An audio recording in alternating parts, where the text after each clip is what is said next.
হযরতে নূহ আলাইহিস সালামের ছেলের নাম কি ছিল? কেনান। তো নূহ আলাইহিস সালামের যুগে তুফান হয়েছিল না হয়নি? সারা বিশ্বে প্লাবন হয়েছিল, বন্যা হয়েছিল। তো হযরতে নূহের নৌকোতে প্রত্যেকটা পশু জোড়া জোড়া উঠেছিল। আর ওই বন্যার পরে ফের দুনিয়া আবাদ হয়েছে। তো নূহের নৌকোতে চতুষ্পদ জন্তু জায়গা পেয়েছিল, কিন্তু নিজের ছেলে কেনান উঠতে পারেনি। হলো কেনানকে কাফের, এমন কাফের যে কাফের নাম কোরআনে আছে, ইঙ্গিত আছে। তো ছেলে তো যত আপনার শত্রু হোক আর বাপের সঙ্গে যত অমিল থাক, ছেলে মুসিবতে পড়লে বাপের জান একটু কেঁদেই ওঠে। তো সারা দুনিয়া পানিতে ভাসছে, নূহের নৌকার উপরে চতুষ্পদ জন্তু, আর নূহের ছেলে কেনান পিছনের দিকে পানিতে হাবুডুবু খাচ্ছে। তো হযরত নূহ আলাইহিস সালাম তাকিয়েছেন, মুখকে ঘুরিয়ে নিয়েছেন, তাকিয়েছেন, মুখকে ঘুরিয়ে নিয়েছেন।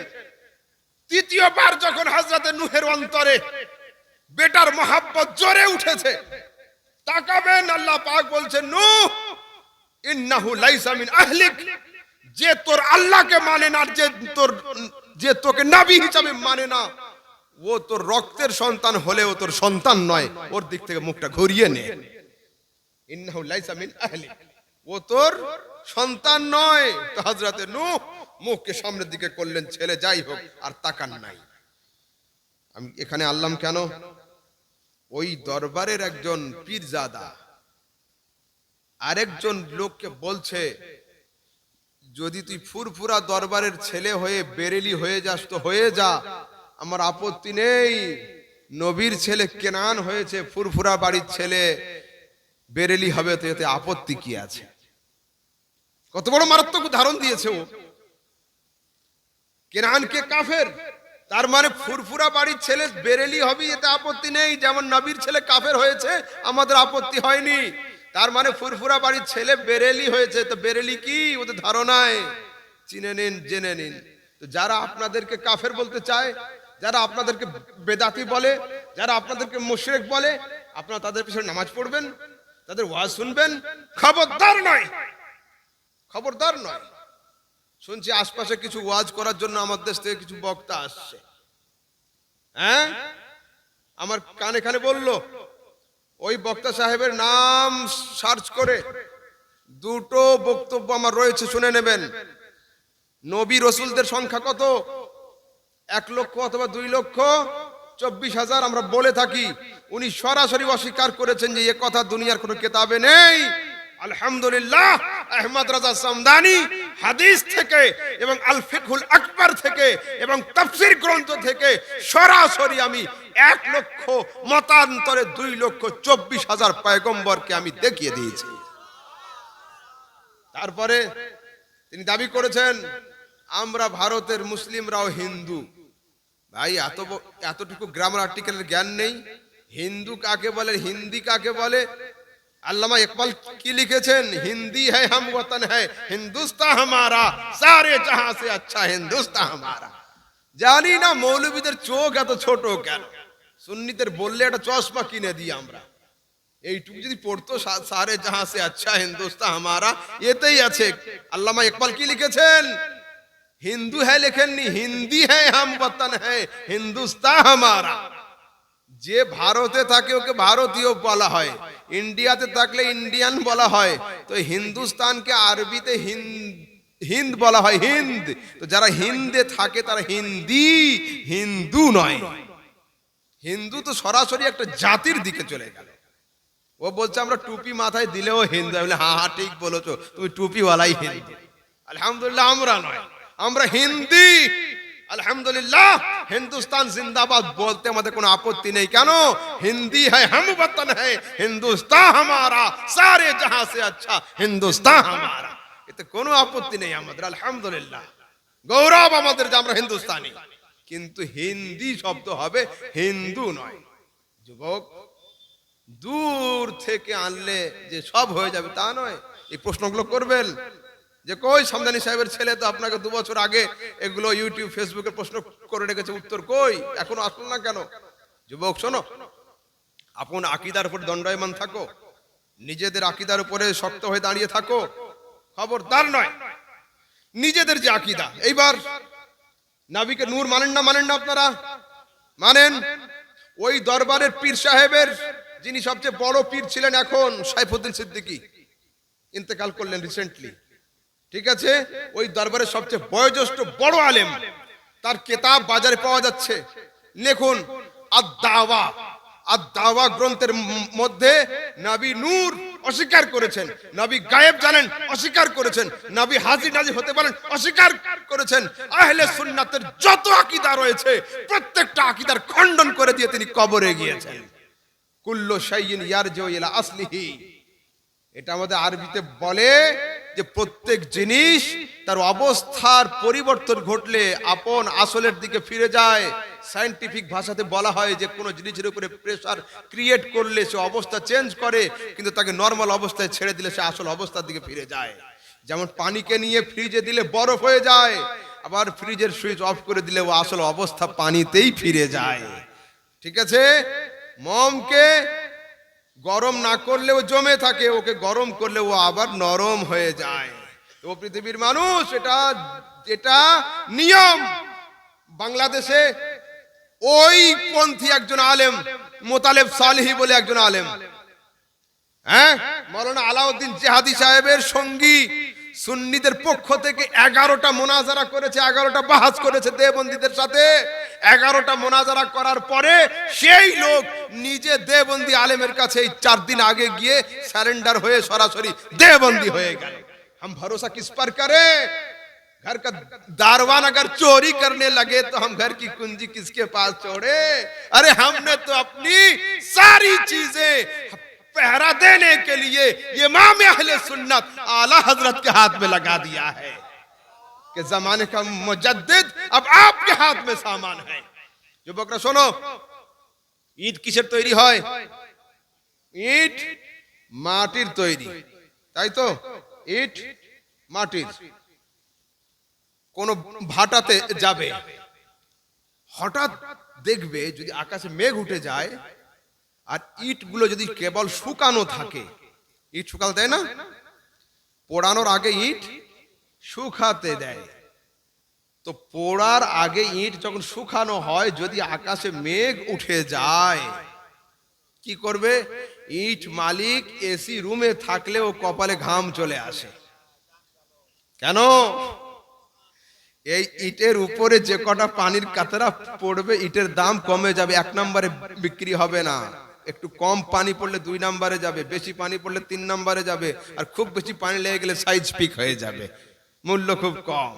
কিন্তু ওই ইট যদি কয়লার আগুনে জ্বালিয়ে নেওয়া হয়, ওই ইট যদি কয়লার আগুনে জ্বালিয়ে নেওয়া হয়, তারপরে শুধু মেঘ কেন, মুষলধারা বৃষ্টি যদি হয়, মালিক রিল্যাক্সে থাকে, কোনো চাপ থাকে না। তো আলহামদুলিল্লাহ আমাদের কোনো চাপ নেই। চাপ তাদের যাদের ইট এখনো কয়লার আগুনে জ্বলেনি। আরে আমাদের কয়লা আর আমাদের আগুন, আমাদের ভাটি শুনে নাও, আমাদের ইট তৈরি হয়েছে আবু হানিফার হাতে, আমাদের ভাটির নাম হলো বেরেলির মার্কাজ, আর আমাদের ইটের আগুন দেনে ওয়ালার নাম হলো ইমাম আহলে সুন্নাত আলা হযরত, আর আমাদের কয়লার নাম হলো ইশকে মুস্তাফা। তো আমরা বেরেলির মার্কেটে ইশকে মুস্তাফার আগুনে বিক্রি হয়ে যাওয়ার পরে বাতিল ফেরকার যত তুফান হোক না কেন, আমাদের ইমামেরও কোনো টেনশন নেই, মুক্তাদিদেরও কোনো টেনশন নেই। नारे तकबीर, नारे रिसालत, मसला के आला हजरत, मसला के आला हजरत। আবার সে শুধু দেওবন্দি হয়নি, দেওবন্দি আলেমদের কাছে গিয়ে কি বলছে জানেন? আমি চাপাবাজির জোরে 11টা মোনাজারা জিতেছি, দলিল ছিল না।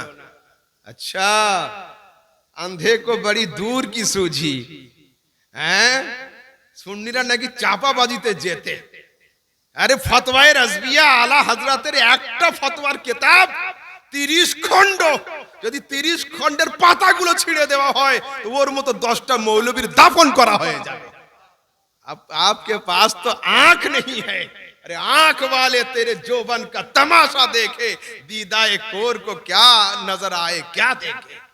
চোখ যদি থাকে তবে তো দেখবে।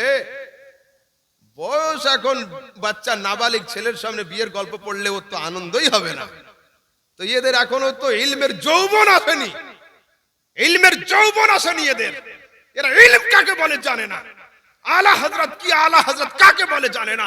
আমি আজও খোলা মঞ্চে বলে যাচ্ছি, যারা ইমাম আহলে সুন্নাত আলা হযরত সম্পর্কে আঙ্গুল উঁচু করো, আর আহলে সুন্নাত তোমাদেরকে, আপনাদেরকে, আমাদেরকে যারা কবর পূজক বলে, আল্লাহ তাবারক ওয়া তাআলার এমন গজব তাদের উপরে, যারা আমাদেরকে মাজার পূজারি বলে, তারা এখন বাংলাদেশে মন্দির পূজার কাজে লেগে আছে।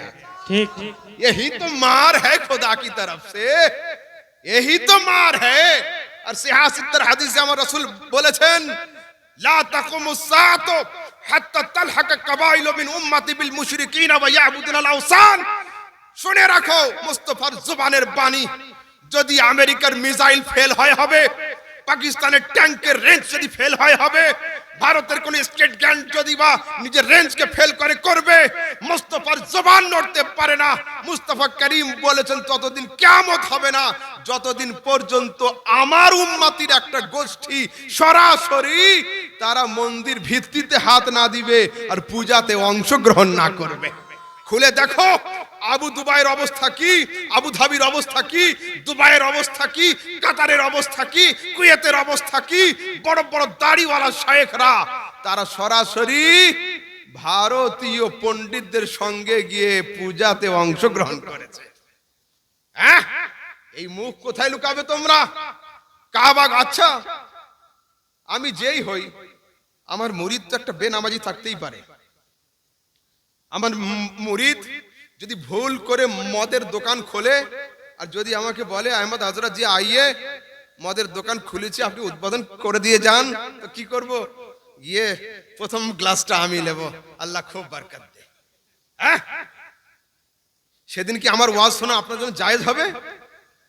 তো আপনার গুগল খুলে তোমরা দেখবে মাওলানা কালবানি, মাওলানা কালবানি এ একজন সৌদির ইমাম ছিল। এক সময় আরবে নামাজ পড়িয়েছে লক্ষ লক্ষ পৃথিবীর মানুষের ইমাম হয়েছিল। এই কালবানি ছোটবেলায় খুব বদমাইশ ছিল বাচ্চা হিসাবে, হতেই পারে, আপনিও আমিও হতে পারে, ওটা কোনো ফ্যাক্টর নয়, এটা আমার বলার নয়। তো ওর মা একদিন হাত তুলে বদদোয়ার মধ্যে বলেছিল, আল্লাহ তোর বদমাইশি ছুটিয়ে দিয়ে যেন কাবার ইমাম বানিয়ে দেয়। তো মায়ের কথা কবুল হয়ে ওকে কাবার ইমাম আল্লাহ করেছিল। কিন্তু সেই লোক সৌদিতে যখন তাসের আড্ডা ঘর হলো, তো সবচেয়ে প্রথমে কাবা ঘরের ইমাম হাতে তাসের আড্ডাতে তাস নিয়ে গিয়ে জুয়া চালু করলো।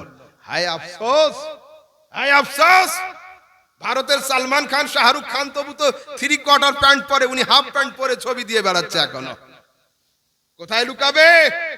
যারা সৌদি আরবকে দলিল করো, তোমরা মুখকে লুকিয়ে নাও আর মুখ উঁচু করে বাজারে কথা বলো না। কিন্তু আলহামদুলিল্লাহ আমাদের সিনা কালো উঁচু ছিল, মাথা আজও উঁচু থাকবে। কেন?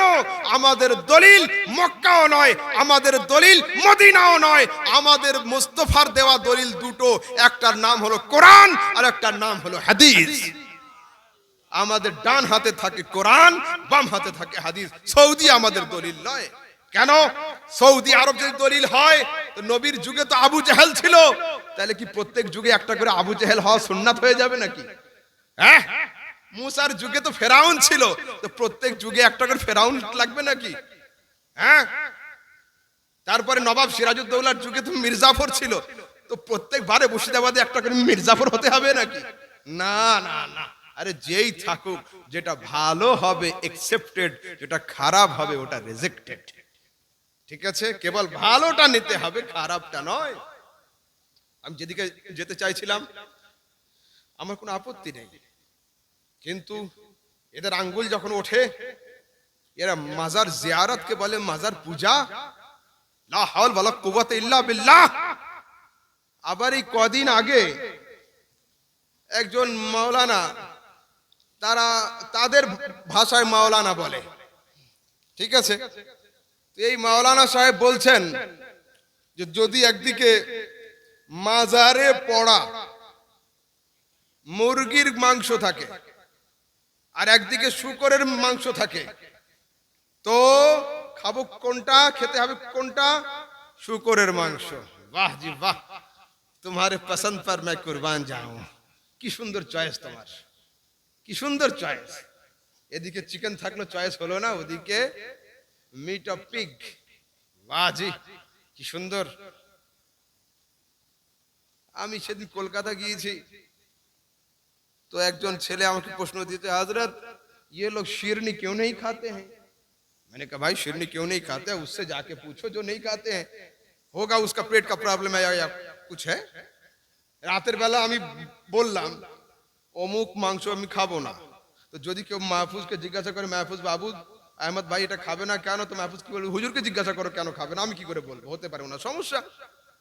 তো আমি বললাম ভাই যে শিরনি খাবে না বা শিরনি পছন্দ করছে না, মাজারের শিরনি না খেয়ে শুকরের মাংস খেতে চাইছে, তা ভালো, কিন্তু শিরনি খাবে না, ওকে জিজ্ঞাসা করো, আমি কি করে বলবো।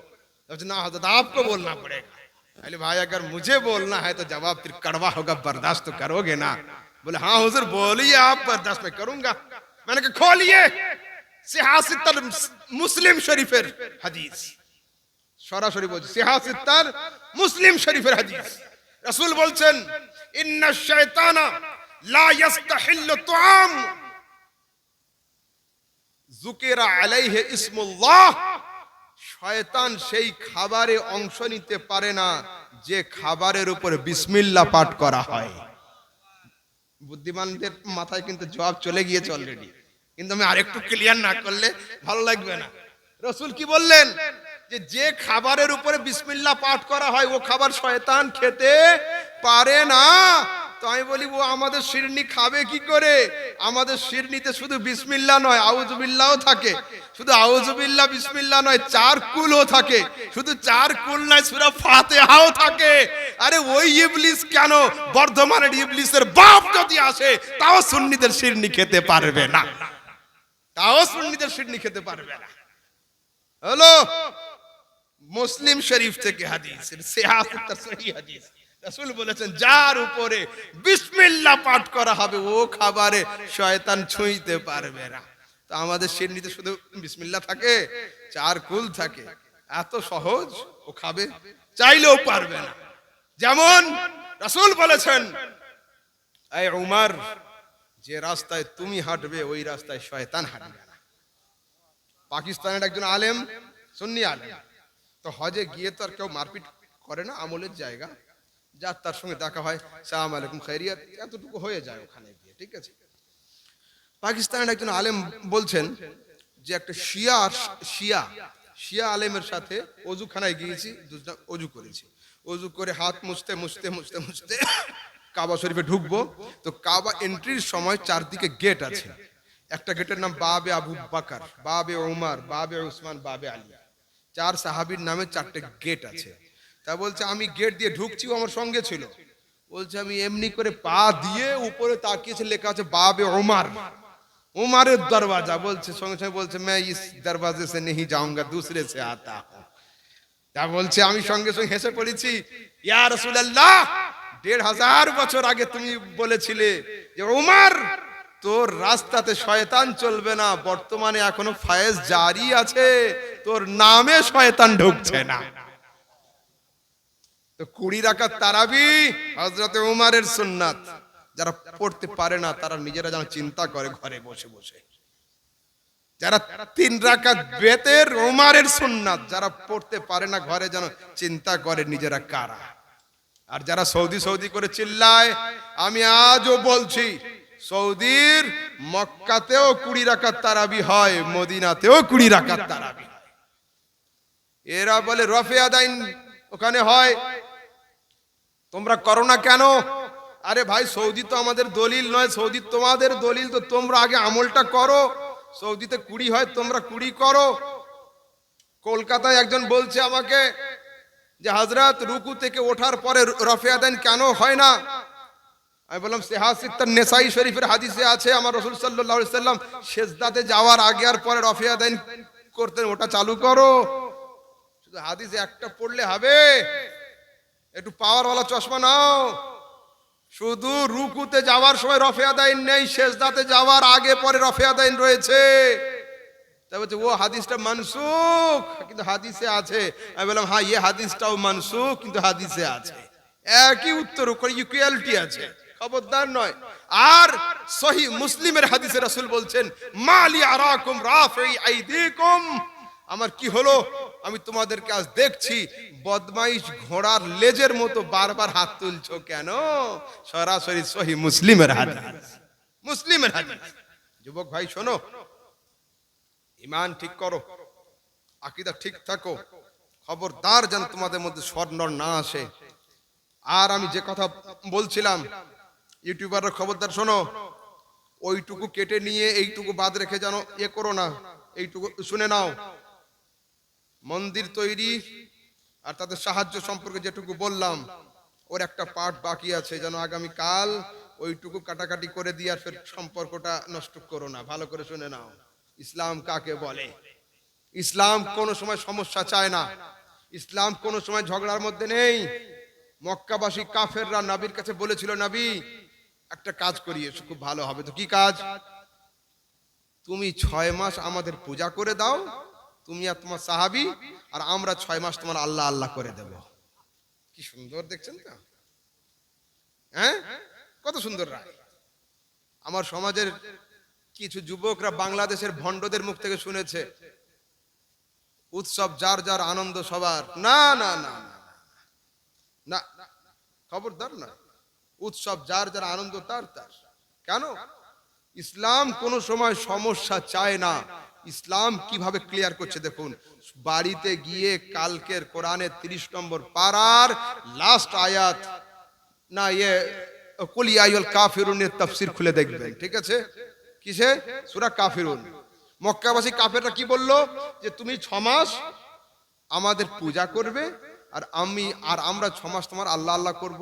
আল্লাহ পাক বলল, জিবরিল যাও গিয়ে খবর দাও, কুল ইয়া আইয়ুহাল কাফিরুন, এই কাফেরের দল, লা আ'বুদু মা তা'বুদুন, আমি তার পূজা করতে পারবো না যার পূজা তোমরা করো, ওয়ালা আনতুম আবিদুনা মা আ'বুদ, আর তোমরা তার উপাসনা করবে না, আমি জানি যার উপাসনা আমি করি। তো শুনো, ঝগড়া নয়, ঝামেলা নয়, লাকুম দীনুকুম ওয়ালিয়া দীন, তোমাদের জন্য এই রাস্তাটা আর আমার জন্য সিরাতে মুস্তাকিম।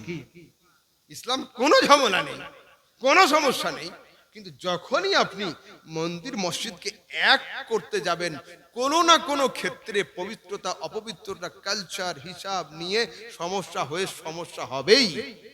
সেই জন্য ইসলাম সাবধান করেছে যে না, ধর্মে কোনো কম্প্রোমাইজ নাই। সে তার ধর্মে স্বাধীন, তুমি তোমার ধর্মে স্বাধীন। লাকুম দীনুকুম ওয়ালিয়া দীন, তার জন্য তার, আমার জন্য আমার। কতক্ষণ হলো? আচ্ছা, 1:30 বেজে গেছে তো, বাস এই পর্যন্ত। হ্যাঁ, কটা? আরে না না, 3:30 আমাকে বাইরে। আর শুনুন, আমাদের জলসার একটা কালচার, খুব আফসোস হচ্ছে আমার, সারা রাত জলসা শুনে ফজরের নামাজটুকু যদি না পড়ি, আল্লাহ পাকের ইজ্জতের কসম বলছি আমি, বিরাট গুনাহ হবে, বিরাট গুনাহ হবে। এর জন্য কাঠগড়াতে আমাদেরও দাঁড়াতে হবে। কিয়ামতের দিনে আমার হযরতদের, আমাদের সবার সামনে আল্লাহ জিজ্ঞাসা করবে যে ওদেরকে কি তালিম করলি, মুস্তাহাব ওয়াজ শোনাতে গিয়ে ফরজ নামাজটা ছাড়িয়ে দিলি। তো আমি আপনাদের অনুরোধ করব, বাড়ি গিয়ে একটু মর্নিং ওয়াক করুন, ব্যায়াম করুন, জিম করুন, করে করে আজানের টাইম হবে, নামাজটা পড়ে নিয়ে শুয়ে পড়বেন, এটা বেস্ট প্রসেস হবে। আর যুবকরা, তোমরা একটু নামাজ ধরো, মসজিদের কাছে একটু এসো, হ্যাঁ, নয়তো হবে কি করে? তোমরা আল্লাহর ঘরকে আবাদ করো, আল্লাহ তোমাদের ঘরকে আবাদ করবেন। তো আসুন, হায়াত আর মওত, মওত কাকে বলে আর হায়াত কাকে বলে? লোক মনে করে জীবন ওইটা না। জীবন কাকে বলে? এক কবর থেকে বের হয়ে আর এক কবর পর্যন্ত যাওয়ার জন্য যতটুকু রাস্তা মানুষ অতিক্রম করে, পার হয়, এইটুকুর নাম হলো জীবন।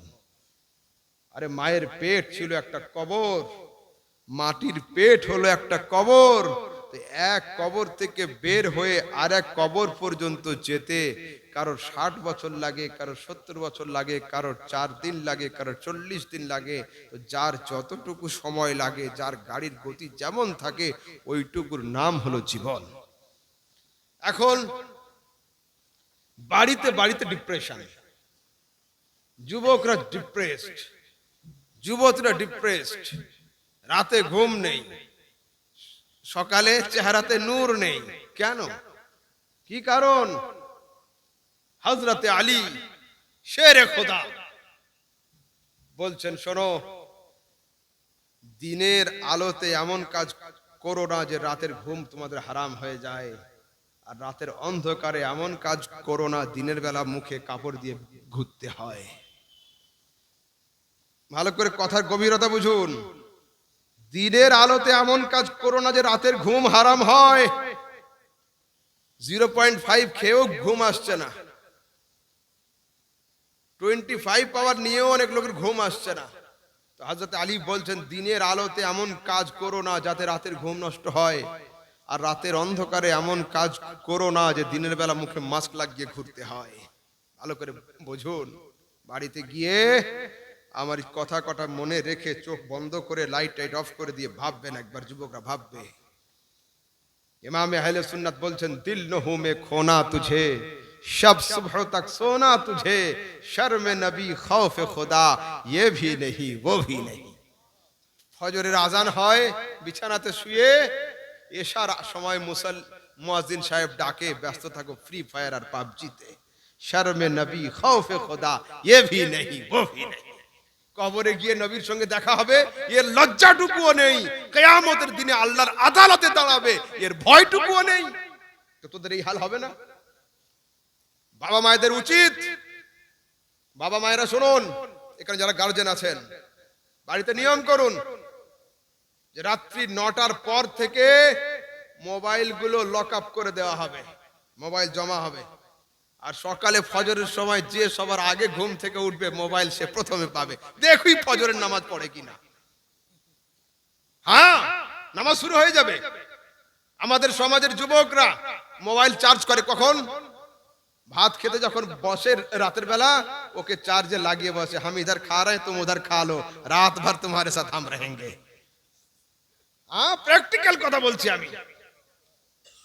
এ যতক্ষণ পর্যন্ত ওদিকে মা ভাত খুলে ডাকছে, আয়, বলছে মা 2 মিনিট লগ আউটটা করে দিয়ে চার্জে লাগিয়ে দিয়ে আসছি ফটাম করে। তার মানে কি, উনি পেট ভরাতে গেল, এর পেটটা ভরাচ্ছে, সারা রাত মোবাইল চলবে। মুয়াজ্জিন যখন বলবে আসসালাতু খায়রুম মিনান নাওম, আমার ছেলেটার হাত থেকে মোবাইলটা এইভাবে পড়বে আর বলবে ইন্না লিল্লাহি ওয়া ইন্না ইলাইহি রাজিউন। এই তো অবস্থা। যুবক, হেসো না কাঁদো, তোমাদের কান্নার সময় এসেছে। আল্লামা ইকবাল রাহমাতুল্লাহ তাআলা আলাইহি, জগৎ বিখ্যাত কবি, দার্শনিক আল্লামা ইকবাল বলছেন, আমি যখন খ্রিস্টানদের দেশে গিয়েছি, মুসলিম দেখিনি, ইসলাম দেখেছি। মুসলিম খুঁজে পাইনি, ইসলাম পেয়েছি। আর মুসলমানদের দেশে এসেছি, মুসলমান পেয়েছি, ইসলাম খুঁজে পাইনি। হযরত, এ কথার মানে?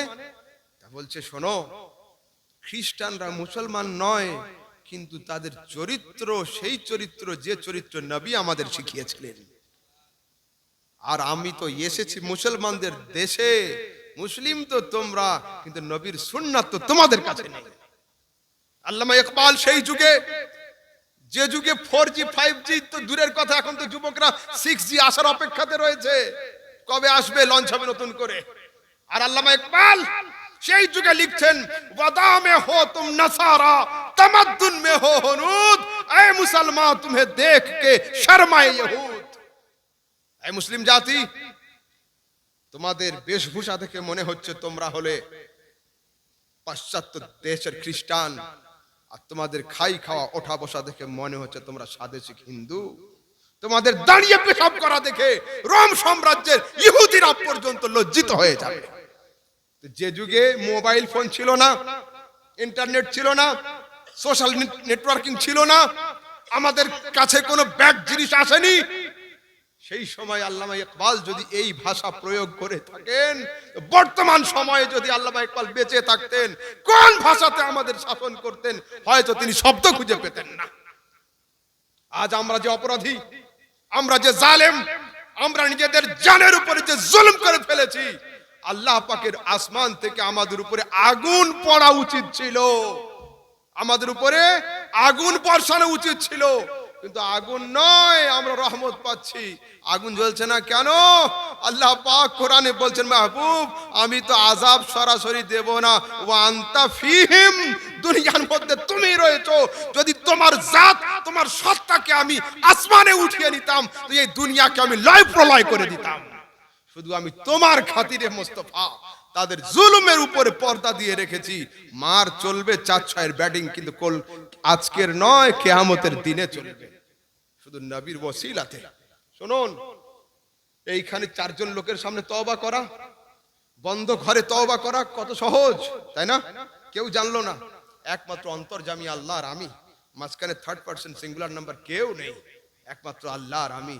আর কিয়ামতের দিনে যখন আদম থেকে নিয়ে ঈসা পর্যন্ত সবাই দাঁড়িয়ে থাকবে, জিবরিল থেকে নিয়ে সমস্ত মালায়েকা দাঁড়িয়ে থাকবে, আদমের উম্মতি থেকে নিয়ে ঈসার উম্মতি পর্যন্ত সবাই দাঁড়িয়ে থাকবে, সেই দিন যখন আল্লাহ তাবারক ওয়া তাআলা ফেরেশতাদের দিয়ে আমাদের জীবনের একটা একটা কুকীর্তিকে লাইভ টেলিকাস্ট করে দেখাবে, সেই দিন আমাদের অবস্থা কি হবে একবার বাড়িতে গিয়ে চিন্তা করে দেখো।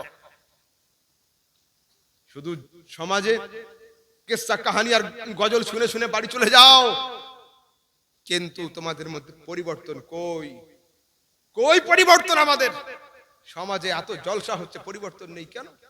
এত ওয়াজ হচ্ছে, পরিবর্তন নেই কেন? হবে কি করে? জুবান আমাদের পাক নেই।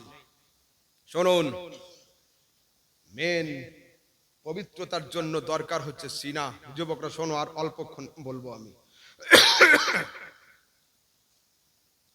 মেন জিনিস হলো জুবান নয়, দিল।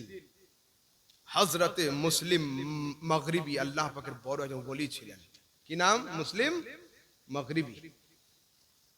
তো উনি দাজলা নদীর তীরে থাকতেন, দাজলা নদীর ধারে বন জঙ্গল, ওখানে একটা ওনার ছোট আস্তানা ছিল, ঝুপড়ি ছিল ইরাকে।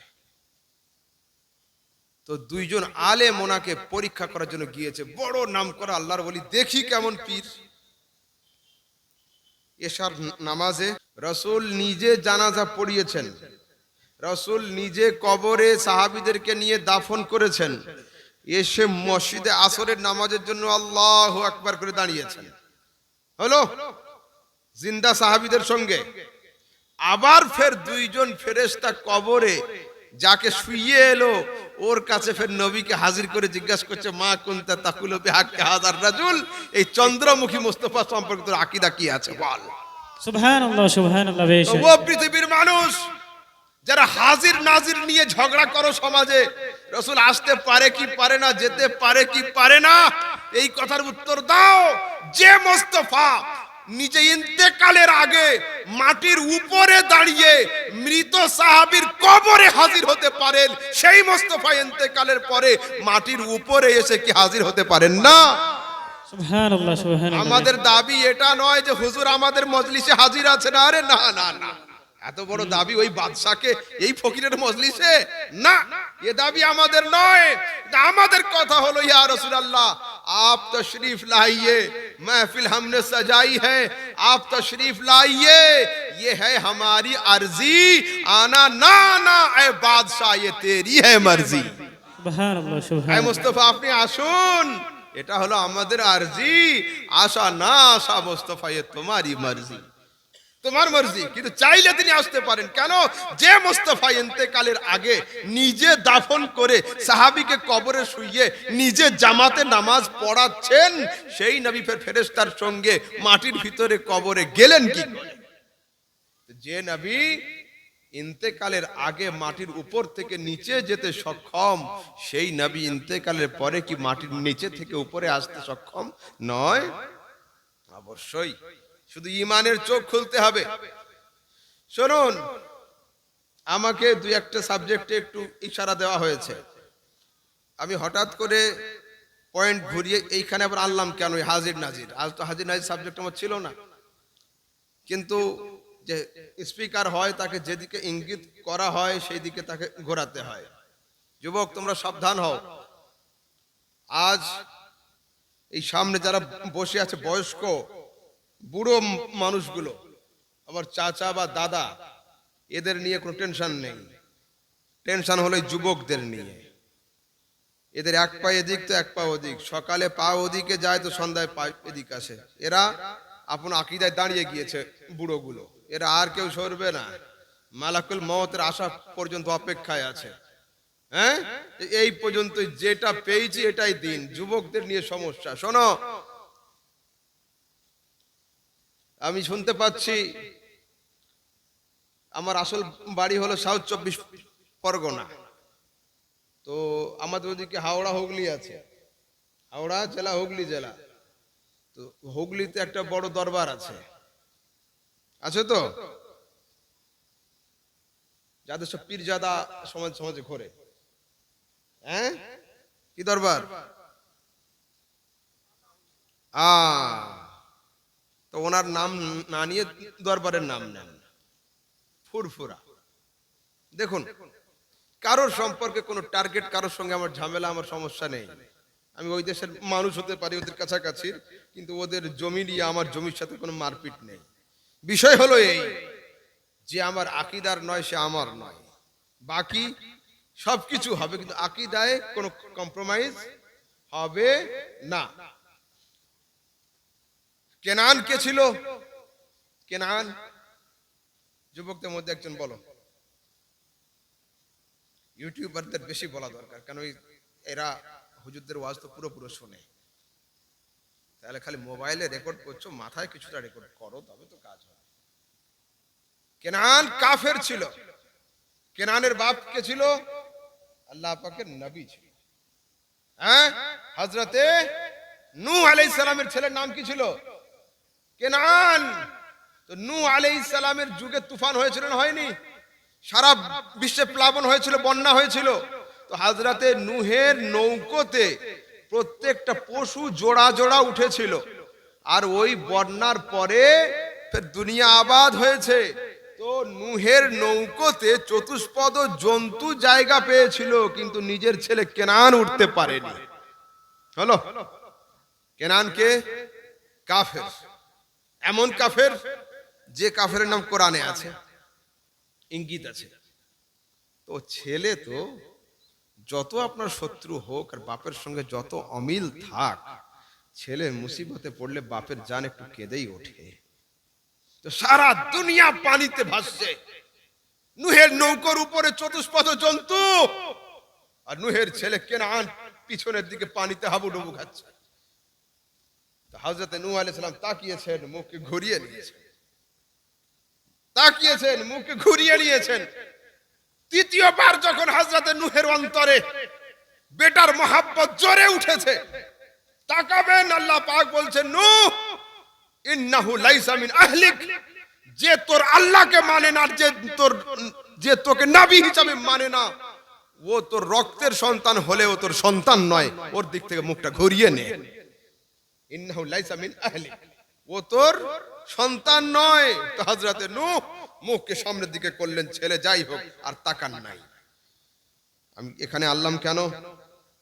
ওই দরবারের একজন পীরজাদা আরেকজন লোককে বলছে, যদি তুই ফুরফুরা দরবারের ছেলে হয়ে বেরেলি হয়ে যাস তো হয়ে যা, আমার আপত্তি নেই। নবীর ছেলে কেনান হয়েছে, ফুরফুরা বাড়ির ছেলে বেরেলি হবে, তো এতে আপত্তি কি আছে? কত বড় মারাত্মক ধারণ দিয়েছে ও। কেনানকে কাফের, তার মানে ফুরফুরা বাড়ির ছেলে বেরেলি হবে, এতে আপত্তি নেই। যেমন নবীর ছেলে কাফের হয়েছে, আমাদের আপত্তি হয়নি। তার মানে ফুরফুরা বাড়ির ছেলে বেরেলি হয়েছে, তো বেরেলি কি ওদের ধারণায় চিনে নিন, জেনে নিন। তো যারা আপনাদেরকে কাফের বলতে চায়, যারা আপনাদেরকে বেদাতি বলে, যারা আপনাদেরকে মুশরিক বলে, আপনারা তাদের পিছনে নামাজ পড়বেন, তাদের ওয়াজ শুনবেন? খবরদার নয়, খবরদার নয়। শুনছি আশপাশে কিছু ওয়াজ করার জন্য আমার দেশ থেকে কিছু বক্তা আসছে। হ্যাঁ, আমার কানে কানে বলল ওই বক্তা সাহেবের নাম সার্চ করে দুটো বক্তব্য আমার রয়েছে, শুনে নেবেন। নবী রসুলদের সংখ্যা কত? 1 লক্ষ অথবা 2,24,000 আমরা বলে থাকি। উনি সরাসরি অস্বীকার করেছেন যে এ কথা দুনিয়ার কোনো কিতাবে নেই। আলহামদুলিল্লাহ, আহমদ রাজা সামদানি হাদিস থেকে এবং আল ফিকহুল আকবার থেকে এবং তাফসীর গ্রন্থ থেকে সরাসরি আমি 1 লক্ষ মতান্তরে 2,24,000 পয়গম্বরকে আমি দেখিয়ে দিয়েছি। তারপরে তিনি দাবি করেছেন আমরা ভারতের মুসলিমরাও হিন্দু। ভাই এতটুকু গ্রামার আর্টিকেলের জ্ঞান নেই। হিন্দু কাকে বলে, হিন্দি কাকে বলে? আল্লামা ইকবাল কি লিখেছেন? হিন্দি है हम वतन है हिंदुस्तान हमारा सारे जहां से अच्छा हिंदुस्तान हमारा। জানি না মৌলবীদের চোখ এত ছোট কেন? সুন্নিদের বললে একটা চশমা কিনে দিই আমরা। এইটুকু যদি পড়তো সারে জাহাं से अच्छा हिंदुस्तान हमारा, এতেই আছে। আল্লামা ইকবাল কি লিখেছেন? হিন্দু है লেখেননি, হিন্দি है हम वतन है हिंदुस्तान हमारा। যে ভারতে থাকে ওকে ভারতীয় বলা হয়, ইন্ডিয়াতে থাকলে ইন্ডিয়ান বলা হয়। তো হিন্দুস্তানকে আরবিতে হিন্দ বলা হয়, হিন্দ। তো যারা হিন্দে থাকে তারা হিন্দি, হিন্দু নয়। হিন্দু তো সরাসরি একটা জাতির দিকে চলে গেল। ও বলছে আমরা টুপি মাথায় দিলেও হিন্দু। বলে হ্যাঁ হ্যাঁ ঠিক বলেছো, তুমি টুপিওয়ালাই হিন্দু। আলহামদুলিল্লাহ, আমরা নয়, আমরা হিন্দি। আলহামদুলিল্লাহ, হিন্দুস্তান জিন্দাবাদ বলতে আমাদের কোনো আপত্তি নেই। কেন? হিন্দি হ্যায় হাম বতন হ্যায় হিন্দুস্তান হামারা সারে জাহাं से अच्छा হিন্দুস্তান হামারা। এতে কোনো আপত্তি নেই আমাদের। আলহামদুলিল্লাহ, গৌরব আমাদের যে আমরা হিন্দুস্তানি। কিন্তু হিন্দি শব্দ হবে, হিন্দু নয়। যুবক, দূর থেকে আনলে যে সব হয়ে যাবে তা নয়। এই প্রশ্নগুলো করবেন যে কই সামদানি সাহেবের ছেলে তো আপনাকে 2 বছর আগে এগুলো ইউটিউব ফেসবুকে প্রশ্ন করে রেখেছে, উত্তর কই? এখনো আসলো না কেন? যুবক শোনো, আপন আকীদার উপর দণ্ডায়মান থাকো, নিজেদের আকীদার উপরে শক্ত হয়ে দাঁড়িয়ে থাকো। খবরদার নয় নিজেদের যে আকীদা। এইবার নবীকে নূর মানেন না? মানেন না আপনারা? মানেন। ওই দরবারের পীর সাহেবের যিনি সবচেয়ে বড় পীর ছিলেন এখন, সাইফুদ্দিন সিদ্দিকী, ইন্তেকাল করলেন রিসেন্টলি। ঠিক আছে, ওই দরবারের সবচেয়ে বয়োজ্যেষ্ঠ বড় আলেম, তার কিতাব বাজারে পাওয়া যাচ্ছে। লিখুন আদ-দাওয়া। আদ-দাওয়া গ্রন্থের মধ্যে নবী নূর অস্বীকার করেছেন, নবী গায়েব জানেন অস্বীকার করেছেন, নবী হাজির নাজির হতে পারেন অস্বীকার করেছেন। আহলে সুন্নাতের যত আকীদা রয়েছে প্রত্যেকটা আকীদার খণ্ডন করে দিয়ে তিনি কবরে গিয়েছেন। কুল্লু শাইইন ইয়ারজিউ ইলা আসলিহি। এটা আমাদের আরবিতে বলে যে প্রত্যেক জিনিস তার অবস্থার পরিবর্তন ঘটলে আপন আসলের দিকে ফিরে যায়।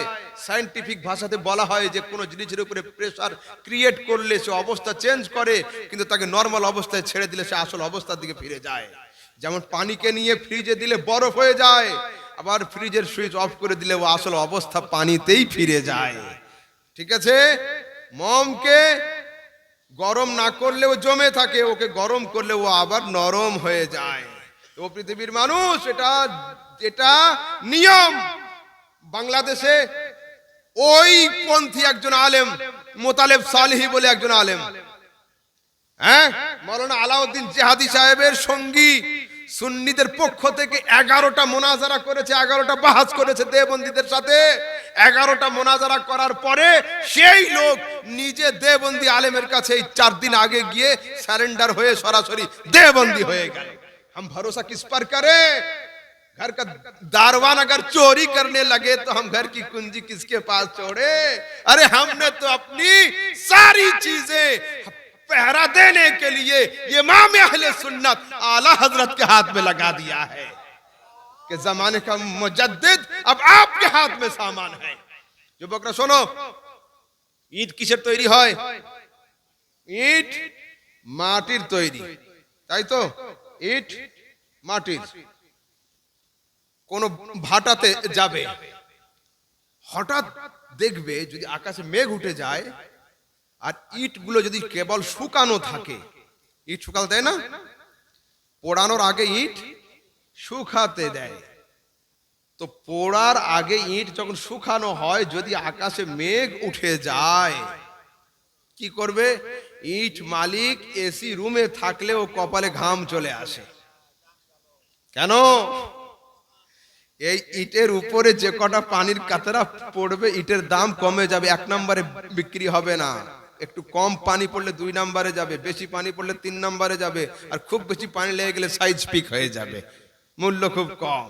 কিন্তু ওই ইট যদি কয়লার আগুনে জ্বালিয়ে নেওয়া হয়, ওই ইট যদি কয়লার আগুনে জ্বালিয়ে নেওয়া হয়, তারপরে শুধু মেঘ কেন, মুষলধারা বৃষ্টি যদি হয়, মালিক রিল্যাক্সে থাকে, কোনো চাপ থাকে না। তো আলহামদুলিল্লাহ আমাদের কোনো চাপ নেই, চাপ তাদের যাদের ইট এখনো কয়লার আগুনে জ্বলেনি। আরে আমাদের কয়লা আর আমাদের আগুন, আমাদের ভাটি শুনে নাও, আমাদের ইট তৈরি হয়েছে আবু হানিফার হাতে, আমাদের ভাটির নাম হলো বেরেলির মার্কাজ, আর আমাদের ইটের আগুন দেনেওয়ালার নাম হলো ইমাম আহলে সুন্নাত আলা হযরত, আর আমাদের কয়লার নাম হলো ইশকে মুস্তাফা। তো আমরা বেরেলির মার্কেটে ইশকে মুস্তাফার আগুনে বিক্রি হয়ে যাওয়ার পরে বাতিল ফেরকার যত তুফান হোক না কেন, আমাদের ইমামেরও কোনো টেনশন নেই, মুক্তাদিদেরও কোনো টেনশন নেই। नारे तकबीर, नारे रिसालत, मसला के आला हजरत, मसला के आला हजरत। আবার সে শুধু দেওবন্দি হয়নি, দেওবন্দি আলেমদের কাছে গিয়ে কি বলছে জানেন?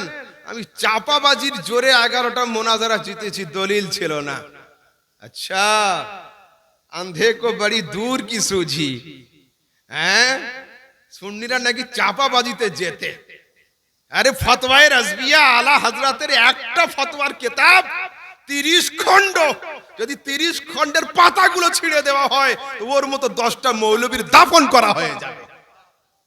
आपके पास तो आंख नहीं है, अरे आंख वाले तेरे जोबन का तमाशा देखे, दीदाए कोर को क्या नजर आए, क्या देखे। চোখ যদি থাকে তবে তো দেখবে। বয়স এখন বাচ্চা নাবালিগ ছেলের সামনে বিয়ের গল্প পড়লে ওর তো আনন্দই হবে না। তো এদের এখনো তো ইলমের যৌবন আসেনি, ইলমের যৌবন আসেনি এদের। এরা ইলম কাকে বলে জানে না, আলা হযরত কি, আলা হযরত কাকে বলে জানে না। আমি আজও খোলা মঞ্চে বলে যাচ্ছি, যারা ইমাম আহলে সুন্নাত আলা হযরত সম্পর্কে আঙ্গুল উঁচু করো, আর আহলে সুন্নাত তোমাদেরকে, আপনাদেরকে, আমাদেরকে যারা কবর পূজক বলে, আল্লাহ তাবারক ওয়া তাআলার এমন গজব তাদের উপরে, যারা আমাদেরকে মাজার পূজারি বলে, তারা এখন বাংলাদেশে মন্দির পূজার কাজে লেগে আছে। ठीक, यही तो मार है खुदा की तरफ से, यही तो मार है। और सियासत हदीस में हमारे रसूल बोलेছেন, ला तकुमुस साअतु हत्ता तलहक कबाइल मिन उम्मती बिल मुशरिकीन व याबुदुन अल अवसान। শুনে রাখো মুস্তাফার জবানের বাণী, যদি আমেরিকার মিসাইল ফেল হয় হবে, পাকিস্তানের ট্যাঙ্কের রেঞ্জ যদি ফেল হয় হবে, ভারতের কোন স্টেট গ্যান্ড যদি বা নিজের রেঞ্জকে ফেল করে করবে, মুস্তাফার জবান নড়তে পারে না। মুস্তাফা করিম বলেছেন ততদিন কিয়ামত হবে না যতদিন পর্যন্ত আমার উম্মতির একটা গোষ্ঠী সরাসরি তারা মন্দির ভিত্তিতে হাত না দিবে আর পূজাতে অংশগ্রহণ না করবে। খুলে দেখো আবু দুবাইয়ের অবস্থা কি, আবু ধাবির অবস্থা কি, দুবাইয়ের অবস্থা কি, কাতারের অবস্থা কি, কুয়েতের অবস্থা কি। বড় বড় দাড়িওয়ালা শায়েখরা তারা সরাসরি ভারতীয় পণ্ডিতদের সঙ্গে গিয়ে পূজাতে অংশগ্রহণ করেছে। হ্যাঁ, এই মুখ কোথায় লুকাবে তোমরা? কাবা, আচ্ছা আমি যেই হই, আমার মুরিদ তো একটা বেনামাজি থাকতেই পারে। আমার মুরিদ যদি ভুল করে মদের দোকান খোলে আর যদি আমাকে বলে আহমদ হযরত জি আইয়ে মদের দোকান খুলেছি, আপনি উদ্বোধন করে দিয়ে যান, তো কি করব? গিয়ে প্রথম গ্লাসটা আমি নেব, আল্লাহ খুব বরকত দে। হ্যাঁ, সেদিন কি আমার ওয়াজ শোনা আপনার জন্য জায়েজ হবে? তো আপনার গুগল খুলে তোমরা দেখবে মাওলানা কালবানি, মাওলানা কালবানি এ একজন সৌদির ইমাম ছিল, এক সময় আরবে নামাজ পড়িয়েছে, লক্ষ লক্ষ পৃথিবীর মানুষের ইমাম হয়েছিল। এই কালবানি ছোটবেলায় খুব বদমাইশ ছিল বাচ্চা হিসাবে, হতেই পারে, ও আপনিও আমিও হতে পারি, ওটা কোনো ফ্যাক্টর নয়, এটা আমার বলার নয়। তোর মা একদিন হাত তুলে বদদোয়ার মধ্যে বলেছিল, আল্লাহ তোর বদমাইশি ছুটিয়ে দিয়ে যেন কাবার ইমাম বানিয়ে দেয়। তো মায়ের কথা কবুল হয়ে ওকে কাবার ইমাম আল্লাহ করেছিল। কিন্তু সেই লোক সৌদিতে যখন তাসের আড্ডা ঘর হলো, তো সবচেয়ে প্রথমে কাবা ঘরের ইমাম হাতে তাসের আড্ডাতে তাস নিয়ে গিয়ে জুয়া চালু করলো। হায় আফসোস, হায় আফসোস। ভারতের সালমান খান, শাহরুখ খান তবু তো 3/4 প্যান্ট পরে, উনি হাফ প্যান্ট পরে ছবি দিয়ে বেড়াচ্ছে এখনো। কোথায় লুকাবে? যারা সৌদি আরবকে দলিল করো, তোমরা মুখকে লুকিয়ে নাও আর মুখ উঁচু করে বাজারে কথা বলো না। কিন্তু আলহামদুলিল্লাহ আমাদের সিনা কালো উঁচু ছিল, মাথা আজও উঁচু থাকবে। কেন? আমাদের দলিল মক্কাও নয়, আমাদের দলিল মদিনাও নয়, আমাদের মুস্তাফার দেওয়া দলিল দুটো, একটার নাম হলো কোরআন আর একটার নাম হলো হাদিস। আমাদের ডান হাতে থাকে কোরআন, বাম হাতে থাকে হাদিস। সৌদি আমাদের দলিল নয়। কেন? সৌদি আরব যদি দলিল হয়, তো নবীর যুগে তো আবু জেহেল ছিল, তাহলে কি প্রত্যেক যুগে একটা করে আবু জেহেল হওয়া সুন্নাত হয়ে যাবে নাকি? হ্যাঁ, মুসার যুগে তো ফেরাউন ছিল, তো প্রত্যেক যুগে একটা করে ফেরাউন লাগবে নাকি? হ্যাঁ, তারপরে নবাব সিরাজউদ্দৌলার যুগে তো মির্জাফর ছিল, তো প্রত্যেকবারে মুর্শিদাবাদে একটা করে মির্জাফর হতে হবে নাকি? না না না, আরে যেই থাকুক, যেটা ভালো হবে একসেপ্টেড, যেটা খারাপ হবে ওটা রিজেক্টেড। ঠিক আছে, কেবল ভালোটা নিতে হবে, খারাপটা নয়। আমি যেদিকে যেতে চাইছিলাম, আমার কোনো আপত্তি নেই, কিন্তু এদের আঙ্গুল যখন ওঠে, এরা মাজার জিয়ারতকে বলে মাজার পূজা। লা হাওল ওয়ালা কুওয়াতা ইল্লা বিল্লাহ। আবার এই কদিন আগে একজন মাওলানা, তাদের ভাষায় মাওলানা বলে, ঠিক আছে, এই মাওলানা সাহেব বলছেন যে যদি একদিকে মাজারে পড়া মুরগির মাংস থাকে আর একদিকে শুকরের মাংস থাকে, তো খাবো কোনটা, খেতে হবে কোনটা? শুকরের মাংস। বাহ জি বাহ, তোমারে পছন্দ পর मैं কুরবান जाऊं। কি সুন্দর চয়েস তোমার, কি সুন্দর চয়েস। এদিকে চিকেন থাকলো, চয়েস হলো না, ওদিকে মিট অফ পিগ। বাহ জি, কি সুন্দর।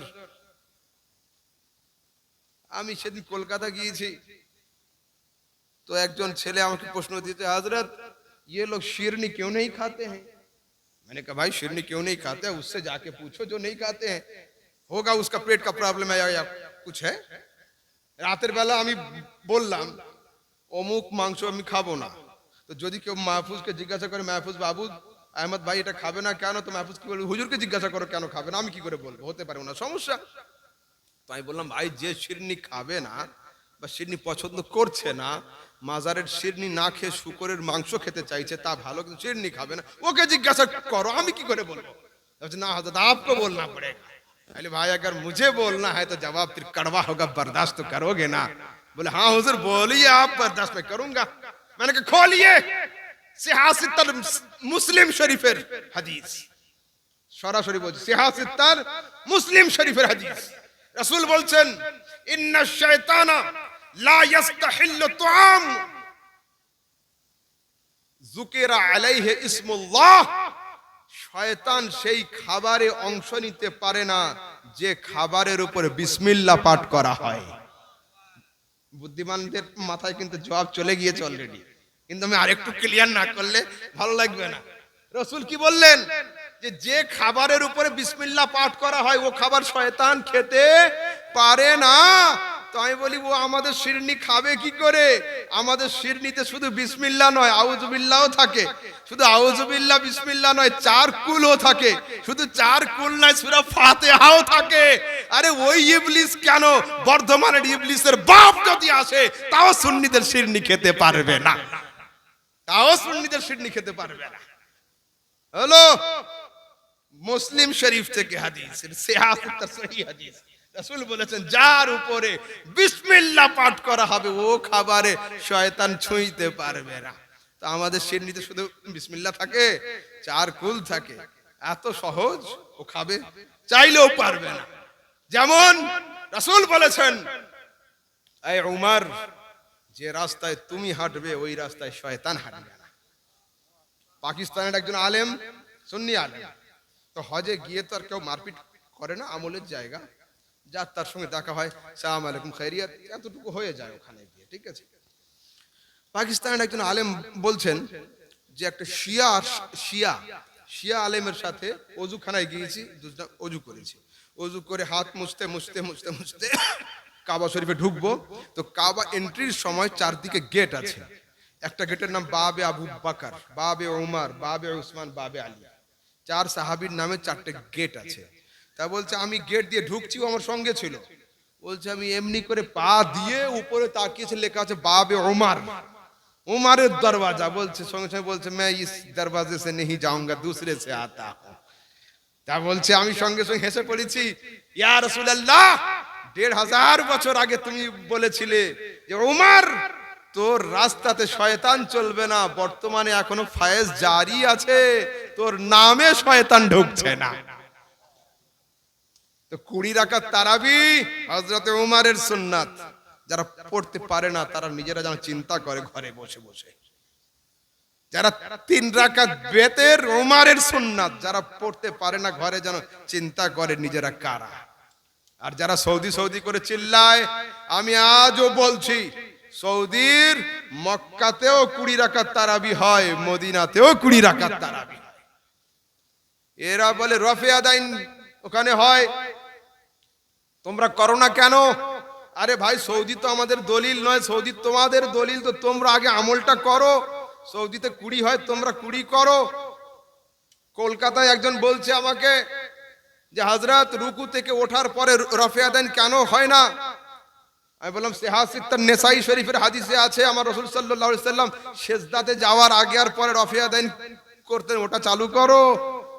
শুধু হাদিসে একটা পড়লে হবে? একটু পাওয়ারওয়ালা চশমা নাও। শুধু রুকুতে যাওয়ার সময় রফে আদাইন নেই, সিজদাতে যাওয়ার আগে পরে রফে আদাইন রয়েছে। তবে ও হাদিসটা মানসুখ, কিন্তু হাদিসে আছে। আমি বললাম হ্যাঁ এই হাদিসটাও মানসুখ, কিন্তু হাদিসে আছে। একই উত্তর, ওখানে ইকুয়ালিটি আছে, খবরদার নয়। আর সহিহ মুসলিমের হাদিসে রাসূল বলছেন মালি আরাকুম রাফি আইদিকুম, আমার কি হলো আমি তোমাদেরকে আজ দেখছি বদমাইশ ঘোড়ার লেজের মতো বারবার হাত তুলছো কেন? সরাসরি সহিহ মুসলিমের হাদিস, মুসলিমের হাদিস। যুবক ভাই শোনো, ঈমান ঠিক করো, আকীদা ঠিক থাকো, খবরদার যেন তোমাদের মধ্যে স্বর্ণর না আসে। আর আমি যে কথা বলছিলাম, ইউটিউবাররা খবরদার শোনো, ওইটুকু কেটে নিয়ে এইটুকু বাদ রেখে যেন করো না। এইটুকু শুনে নাও, মন্দির তৈরি আর তাদের সাহায্য সম্পর্কে যেটুকু বললাম, ওর একটা পার্ট বাকি আছে, যেন আগামী কাল ওইটুকু কাটাকাটি করে দিয়ে আর ফের সম্পর্কটা নষ্ট করো না। ভালো করে শুনে নাও, ইসলাম কাকে বলে। ইসলাম কোনো সময় সমস্যা চায় না, ইসলাম কোনো সময় ঝগড়ার মধ্যে নেই। মক্কাবাসী কাফেররা নবীর কাছে বলেছিল, নবী একটা কাজ করিয়েছো, খুব ভালো হবে। তো কি কাজ? তুমি 6 মাস আমাদের পূজা করে দাও, তুমি আর তোমার সাহাবী, আর আমরা 6 মাস তোমার আল্লাহ আল্লাহ করে দেব। কি সুন্দর দেখছেন তো, হ্যাঁ কত সুন্দর রায়। আমার সমাজের কিছু যুবকরা বাংলাদেশের ভণ্ডদের মুখ থেকে শুনেছে উৎসব যার যার আনন্দ সবার। না না না না, খবরদার না, উৎসব যার যার আনন্দ তার তার। কেন? ইসলাম কোন সময় সমস্যা চায় না। ইসলাম কিভাবে ক্লিয়ার করছে দেখুন, বাড়িতে গিয়ে কালকের কোরআনের 30 নম্বর পারার লাস্ট আয়াত, না কুল ইয়া আইয়ুল কাফিরুনের তাফসীর খুলে দেখবেন, ঠিক আছে? কিসে? সূরা কাফিরুন। মক্কাবাসী কাফেররা কি বলল?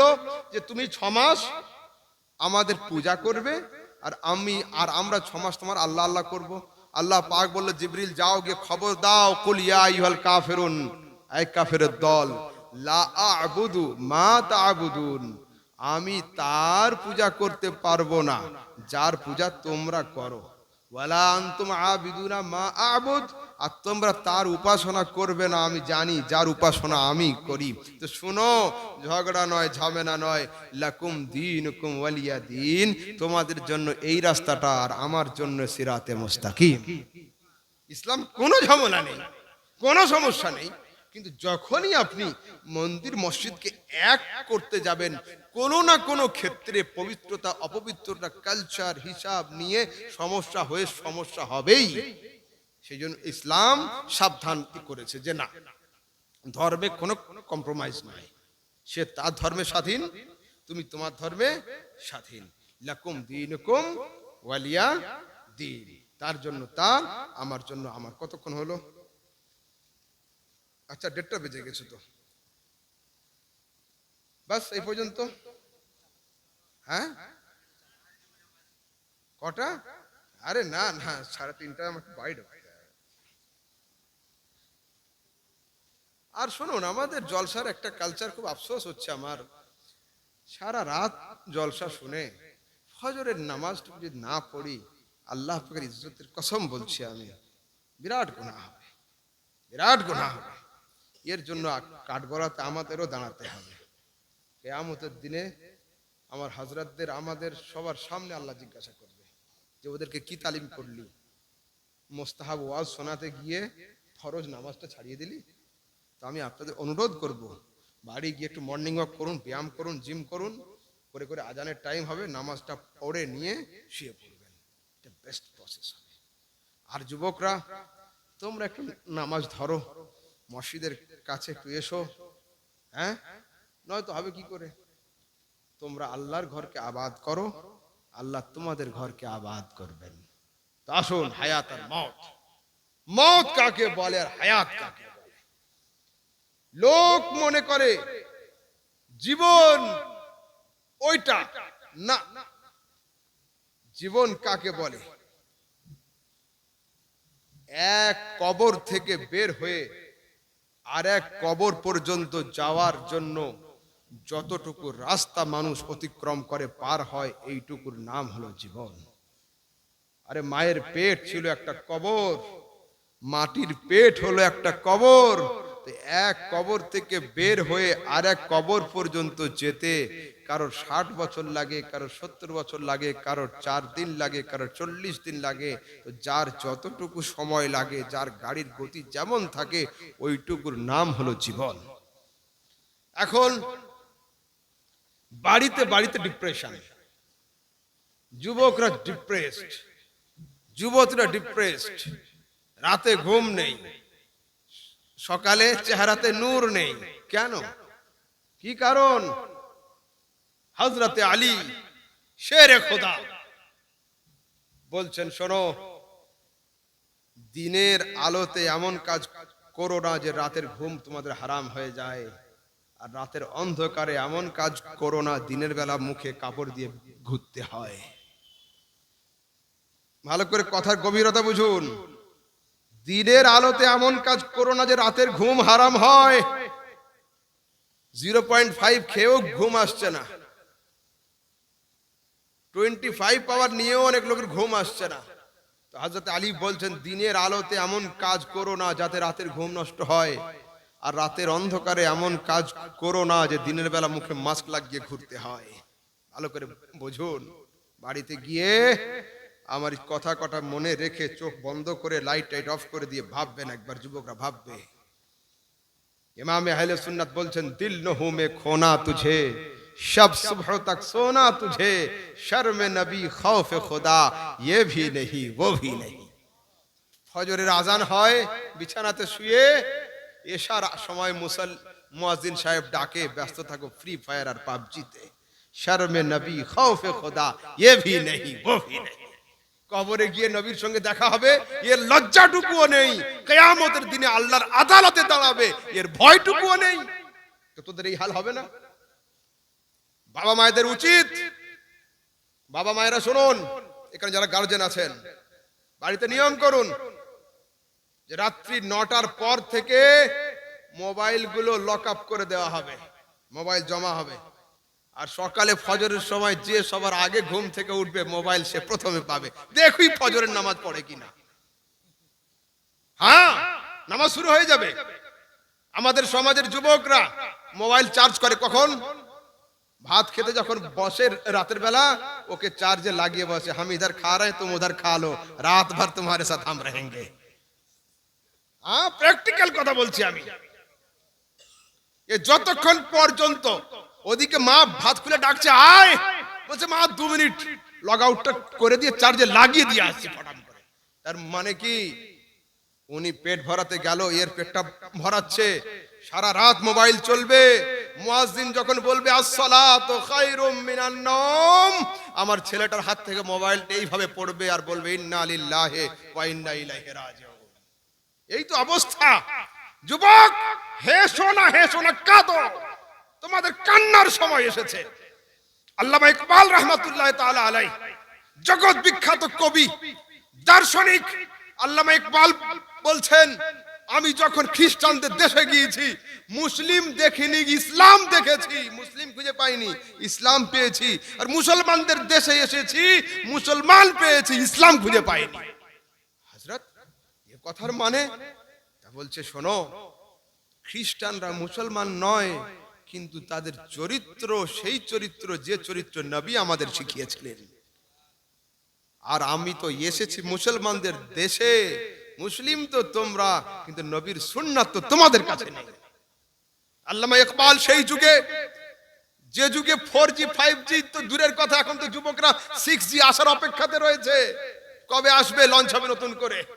আর আল্লামা ইকবাল সেই যুগে লিখছেন, ওয়াদা মে হো তুম নসারা, তামাদ্দুন মে হো হনুদ, এ মুসলমান তুমে দেখ কে শর্মায়ে ইহুদ।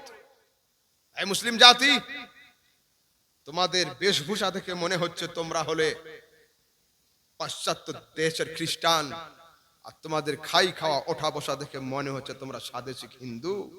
তোমাদের দাঁড়িয়ে পেশাব করা দেখে রোম সাম্রাজ্যের ইহুদিরা পর্যন্ত লজ্জিত হয়ে যাবে। যে যুগে মোবাইল ফোন ছিল না, ইন্টারনেট ছিল না, সোশ্যাল নেটওয়ার্কিং ছিল না, আমাদের কাছে কোনো ব্যাড জিনিস আসেনি, সেই সময় আল্লামা ইকবাল যদি এই ভাষা প্রয়োগ করে থাকেন, বর্তমান সময়ে যদি আল্লামা ইকবাল বেঁচে থাকতেন, কোন ভাষাতে আমাদের শাসন করতেন হয়তো তিনি শব্দ খুঁজে পেতেন না।